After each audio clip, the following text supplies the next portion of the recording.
Salut, c'est Hugo. Cette semaine, je vous retrouve depuis Hong Kong pour partir à la rencontre de nouveaux acteurs de changement. Les employés de maisons étrangères, ce sont des personnes qui viennent de l'étranger pour venir travailler à Hong Kong en tant que travailleurs domestiques pour des familles par exemple. Ils peuvent alors faire le ménage, la cuisine, aller chercher les enfants, etc., etc. En me renseignant un peu sur le sujet, j'ai alors découvert un problème de société majeur à Hong Kong que certaines ONG et médias décrivent comme de l'esclavage moderne. Le dimanche, c'est le seul et unique jour de repos de la très grande majorité des employés de maison de Hong Kong. Comme vous le voyez, les employés de maison s'installent alors par milliers dans les parcs et les espaces publics du quartier d'affaires, posés sur des cartons, avant de revenir le soir même chez leurs employés. Alors, vous vous demandez peut-être pourquoi est-ce qu'ils ne retourneraient pas chez eux le dimanche. Le problème, c'est qu'ils n'ont pas de chez eux ici à Hong Kong. Déjà parce que beaucoup ne gagneraient de toute façon pas assez pour avoir un logement décent ici où le loyer est très cher, mais surtout parce que les visas attribués aux employés de maison les obligent à dormir chez leurs employeurs là où ils travaillent. C'est une règle très contraignante qui a aussi pour conséquence d'augmenter la charge de travail des employés de maison. Les témoignages d'employés de maison sont difficiles à recueillir du fait de la crainte de perdre son emploi ou son visa,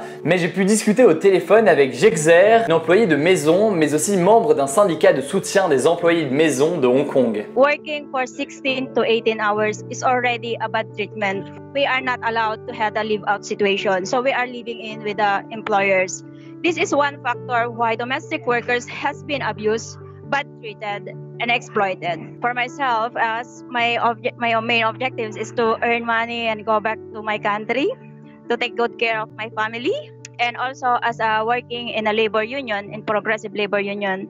My main objectives is for the domestic workers to be treated equally with another workers, because domestic work is work.